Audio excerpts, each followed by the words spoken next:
I'm Elaine Reyes at the United Nations headquarters in New York, and this is UN Insider. Coming up. In recent weeks, we have witnessed a sharp escalation of violence, particularly in Jonglei, with clashes between government and opposition forces. Growing concerns over intense clashes threatening civilians in South Sudan. The current trajectory on the ground, including this decision, is eroding the prospects for a two-state solution. The UN reacts after a controversial move that could have long-term consequences on the push for a two-state solution. Making innovation more inclusive. Efforts to close the gender gap in the world of science and technology.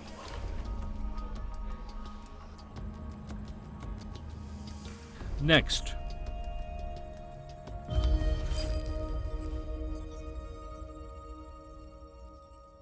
Concern in the international community continues to grow over South Sudan. The world's youngest country has seen more clashes that threaten to plunge the nation into a civil war. This week, the UN Security Council received an update on the peacekeeping mission in South Sudan.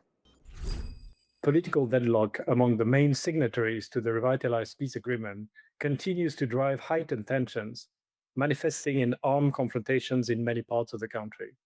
In recent weeks, we have witnessed a sharp escalation of violence, particularly in Jonglei, with clashes between government and opposition forces. Both sides claim to be acting in self-defense, while at the same time preparing for the possibility of large-scale hostilities. The head of UN peacekeeping says blue helmets are being stretched thin by renewed fighting in South Sudan. Peacekeepers are trying to deter violence while also grappling with budget cuts that call for scaled-down operations. They're also trying to protect civilians facing growing humanitarian needs and caught in the middle of escalating tensions. The reports of aerial bombardments, inflammatory rhetoric, mass displacement, and severe restrictions on humanitarian access observed in Jonglei are of great concern. Communities that remember all too well the violence of 2013 and 2016 are again on the move. Over 280,000 people displaced from fighting in Jonglei alone, as per government sources. UN agencies are working to get more humanitarian aid to people in Sudan. The country is the site of the world's largest displacement crisis. Fighting in the country has severely limited humanitarian access, and civilians are suffering as a result. Famine is taking hold in new areas as malnutrition spreads. In parts of the North Darfur region, more than half of all children are now considered acutely malnourished. UN officials say hunger and a collapsing health system are also taking a stunning toll. These children are not just hungry. Nearly half of all children in Atina had been sick in the previous 2 weeks. Fever, diarrhea, respiratory infections, low vaccination coverage, unsafe water, and a collapsing health system are turning treatable illnesses into death sentences for already malnourished children.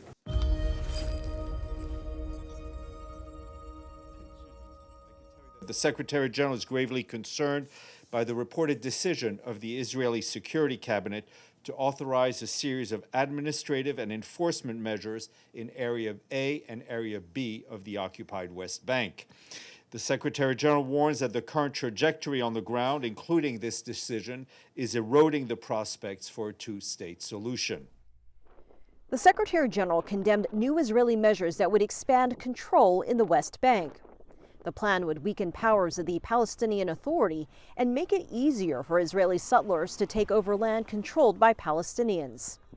At the UN, Arab states issued a joint statement Tuesday calling on the Security Council to intervene in the matter.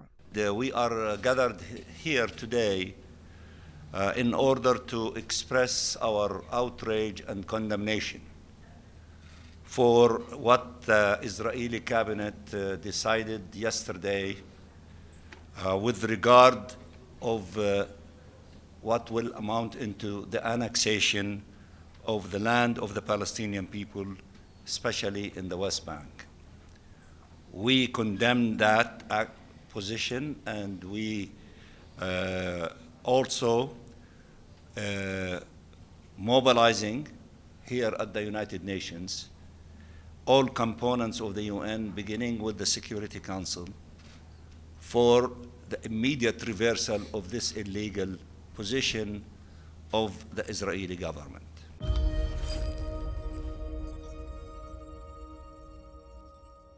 Around the world, people are counting down to the Lunar New Year. Revelers will welcome the Year of the Horse on February 17th. In China, preparations are underway for the family reunions and celebrations that are part of Spring Festival. The observance is on UNESCO's Intangible Cultural Heritage List. Here in New York, festivities are also underway. China's mission to the UN hosted a special event at UN headquarters this week. It featured dancing robots, calligraphy lessons, and high-profile guests. China's Ambassador Fu Tong extended New Year greetings to more than 500 guests in attendance. Other ambassadors also shared their well wishes for the Lunar New Year.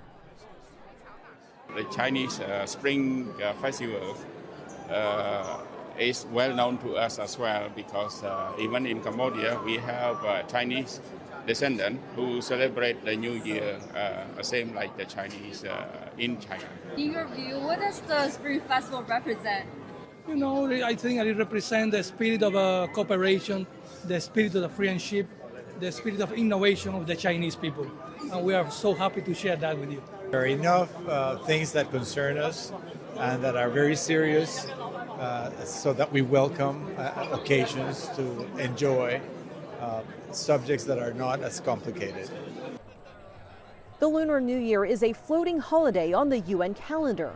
This week, Secretary General Antonio Guterres also shared a message for the Year of the Horse. Chun Jie Kwai Le. Happy Lunar New Year. As we welcome the Year of the Horse, we celebrate a symbol of energy, success, and the courage to forge ahead, qualities our world urgently needs as we confront conflict, inequality, and the climate crisis. This season of renewal reminds us that together we can build a safer, more inclusive future. Let us continue to advance our shared commitment to peace, dignity, and sustainable development for all. May the spirit of the horse bring you health, happiness, and prosperity. I extend my gratitude to China and the Chinese people for championing the cause of multilateralism and global solidarity. Xie xie.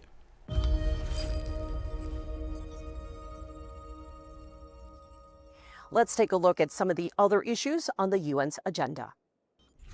The number of measles cases in the region dropped by 75% last year compared with 2024. This is due to increased vaccine coverage, community outreach, outbreak response, and more. Measles cases across 53 countries in Europe and Central Asia have fallen significantly, according to the WHO. Health authorities say vaccination and outbreak preparedness are the best weapons against the spread of measles. The UN is calling for funding to support humanitarian efforts in Cuba. The island is grappling with severe fuel shortages amid the suspension of supplies from Venezuela and U.S.-levied sanctions. The UN Development Program and other partners are leading an effort to clean up the largest waste site in the Gaza Strip. An estimated 370,000 metric tons of waste have accumulated since the start of the conflict between Israel and Hamas 2 years ago. UN Insider.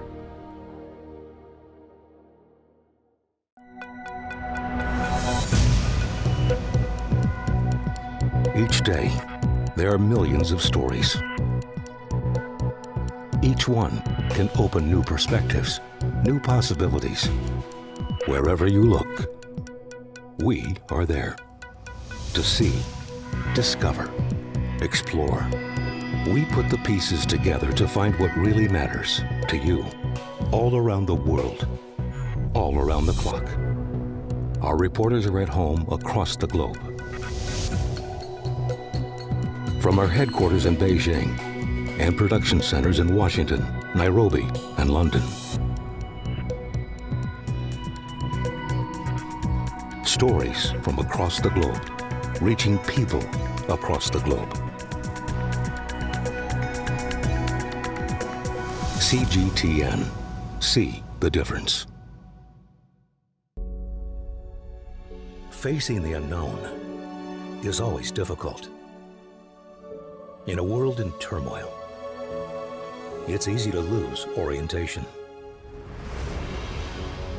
But when the storms come, we have to see the possibilities, reinvent, find new opportunities, discover a path forward. CGTN. See the difference.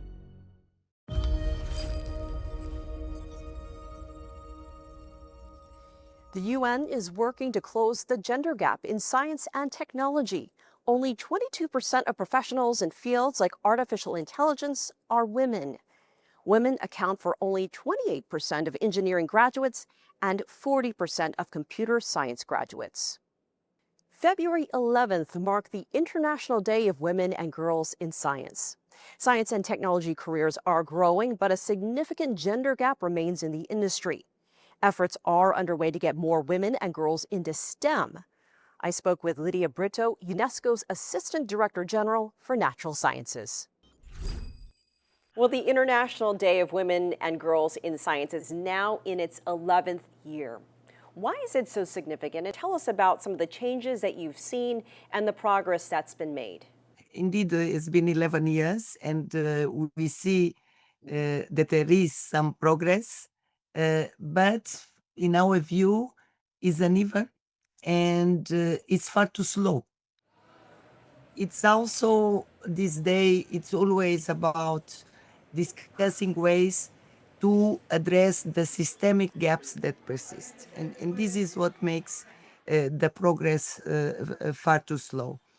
And we cannot afford to continue to exclude half of the world's talent from shaping scientific solutions when the world is facing huge major global challenges as climate change, health crisis, loss of biodiversity, digital transformation, inequalities growing in the world. So we cannot afford really to lose half of our talent. We can talk about a mixed picture because we have seen measurable progresses in some regions and disciplines, but the truth is persistent structural gaps overall exist. For example, we have seen an increase of the participation of women in higher education, and that has grown globally. But when you look to studies in STEM, for example, science, technology, engineering, and mathematics, you see that women are less likely to follow these careers. Only 35% of STEM graduates are women.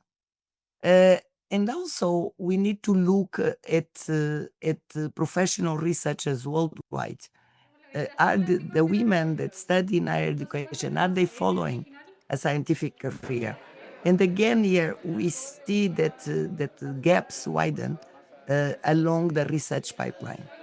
Women make up less than 1/3 of professional research worldwide.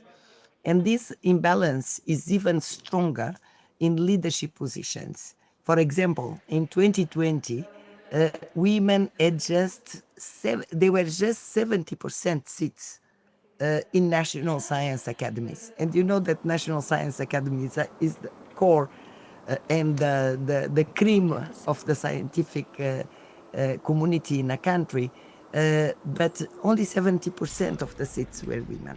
So that's why we say that this day continues to be very important, because I believe that the message to really understand the gaps, the barriers, what can we do, and from a point of view, what can UNESCO do better in order to really change this landscape of gender equality. Empowering women and girls is seen as crucial to reaching the 2030 Agenda for Sustainable Development. Part of that includes expanding the role of women and girls in science and technology communities. And that extends beyond classrooms and laboratories into the high-tech, high-stakes world of esports. Ladies Ladies and gentlemen, it's time for the Valorant Champions Grand Finals! It's actually pretty crazy. It started last year at Champions in the Grand Finals. Right before we walked out into the Grand Finals, my star player, Demon 1, it was me and him, and he turned around and looked at me and he said, "Do you think they're going to be the loudest for me when I walk out?" And I said, "Of course they are, Max. Of course they're going to be the loudest for you."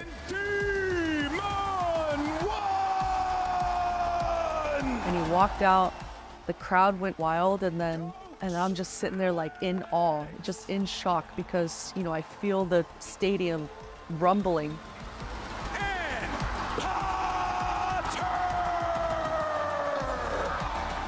And then they called my name and I go out and it was noticeably louder than anyone else's cheers. And so as I'm walking out, it was like a deer in the headlights moment for me. And that's when I realized it then, and I was just soaking it all in. I was just looking around at all the cell phones, and that's when I realized this is pretty big.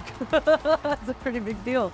Potter walked out to this crowd, the cheers, the love that they received. I mean, for Potter especially, both of them used to play on the teams they currently coach, but a lot of people doubted her, Mimi. A lot of people criticized her, but she's answered back and she's proved why she's one of the best.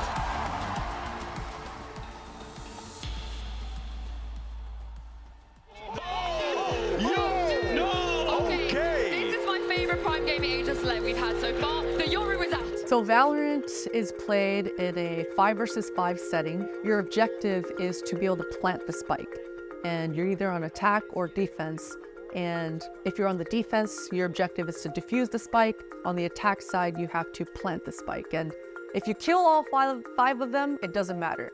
But in order to win, you do have to complete either of these objectives. It's all over! EG are your Valorant World Champions!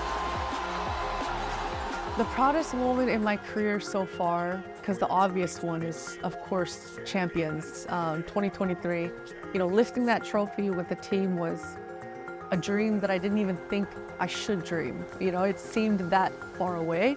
That was a life-changing moment.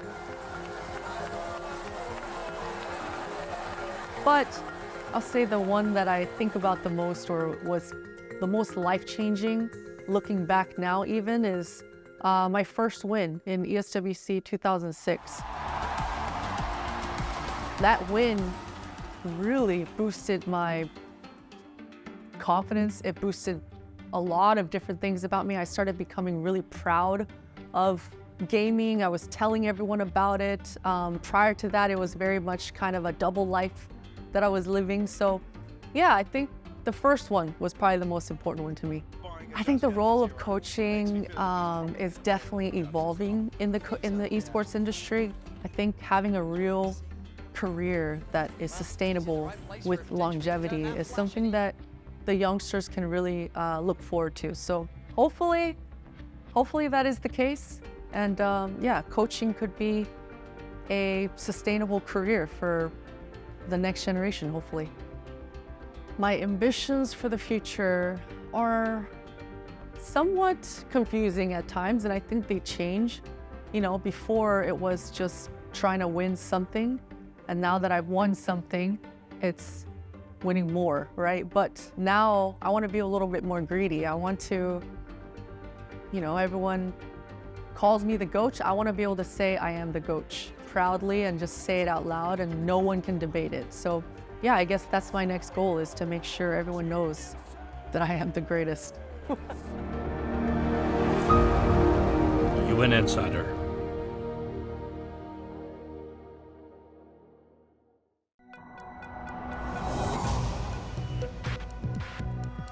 Each day, there are millions of stories. Each one can open new perspectives, new possibilities.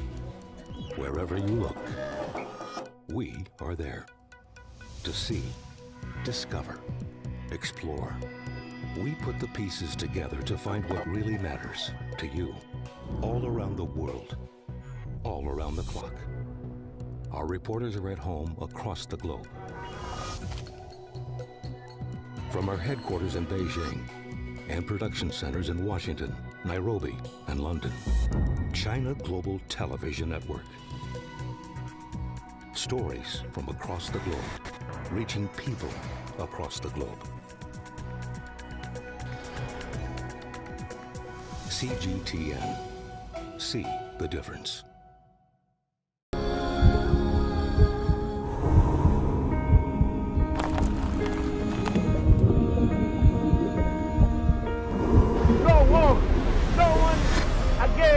And holding guns. Words protesters.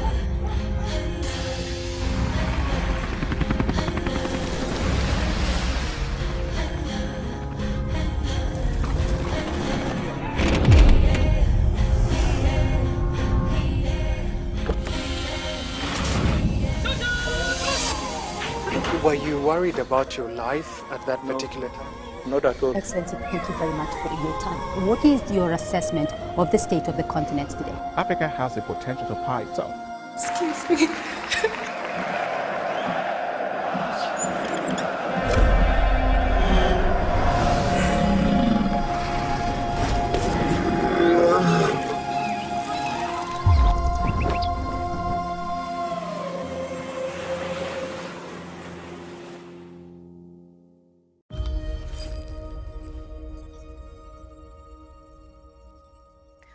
A rainforest that stretches from Panama to Ecuador is a treasure trove of plant and animal species.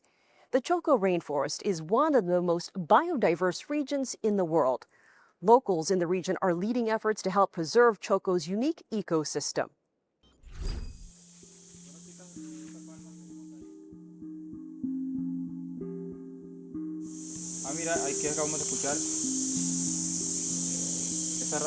That sound is the Uafaga solanensis frog.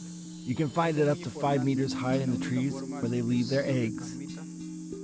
Something very important to know, poison is transmitted through blood, through an open cut. If you grab it, the frog will let out its toxin. The third deadliest frog on the planet lives in this region called Choco. But while some of these tiny tetrapods could take on a human in a life or death situation, they are also one of the most vulnerable species in the world. Their numbers are increasingly diminishing. I started to investigate a bit, and I found that a big reason was illegal trafficking of wildlife. Some people were taking frogs to sell them, sometimes even sell them abroad. Another issue was the wrong handling of the species by guides. They would grab the frogs with their hands.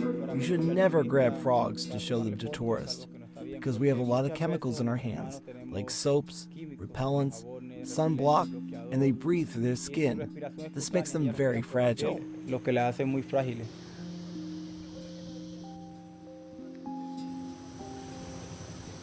Myler Mosquera is an ecotourism guide in the Choco region.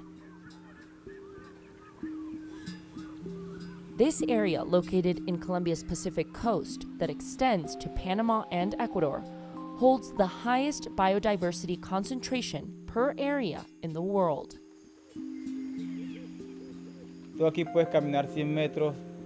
You can walk 100 meters into the jungle, and there are places where no humans have been. And we will find endemic species that you will only see in this part of the planet, like the Uafaga solanensis, an endemic species of the Bahia solano.